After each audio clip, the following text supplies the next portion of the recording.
listeners, and welcome to SCAB Radio. Did you know that the Garwolf took its name from Bisclavret, a 12th century lay by Marie de France? Marie was the first female poet in France, and she wrote many verse narratives on romantic and/or magical themes. She is thought to have inspired the later trouvères, who were poets that specialized in narrative verse.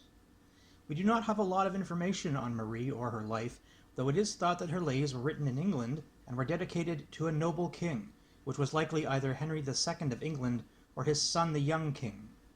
Her lays varied in length from the 118 lines in Chèvrefeuille to Illiduc, which ran over 1,100 lines. A lay, spelled L-A-I or L-A-Y, is a term from Old French meaning a short lyric or narrative poem. Marie's Le Conte, circa 1175, were narrative lays based on Arthurian legend and other subjects from Breton folklore, written in octosyllabic couplets, which is 8-syllable lines.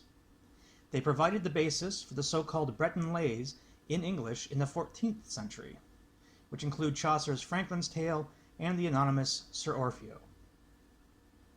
Lays were most likely meant to be entertaining rather than teaching a moral lesson. Bisclavret, though, can be said to be doing both. Bisclavret involves the story of a nobleman afflicted with lycanthropy. For 3 days every week he goes into the woods and assumes the shape of a werewolf. Marie seems at pains to point out that Bisclavret is unlike any other Garwolf.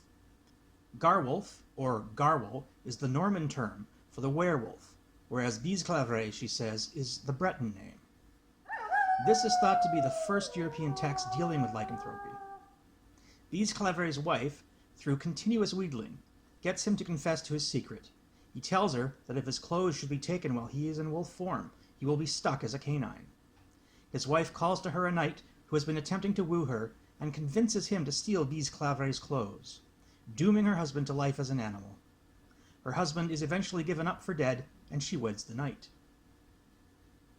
Later, the king is hunting and encounters Bisclavret. Astonished by the seemingly human characteristics displayed by the wolf, the king takes it back to his castle, where it becomes his constant companion. One day, the conniving knight visits the king, and Bisclavret attacks him. The king is surprised, for up until then, Bisclavret has always been a gentle creature. When the wife comes to the castle, Bisclavret also attacks her, ripping off her nose. The king decides to put the wolf to death, when a wise man tells him that he believes the wolf to be the missing Bisclavret. They torture the wife, and she confesses all. Torture was often used in criminal investigations at the time, and testimonies of witnesses could be thought untrustworthy if they were not extracted by torture. Bisclavret is given back his clothes, and he reverts to human form. He is given back all his titles and lands, while the knight and his wife are exiled. She ends her days as the matron of a family of noseless children. This was based on the idea of inheritance of acquired characteristics, which held that if someone was, for instance, missing an arm and had a child, that child would be born also missing an arm.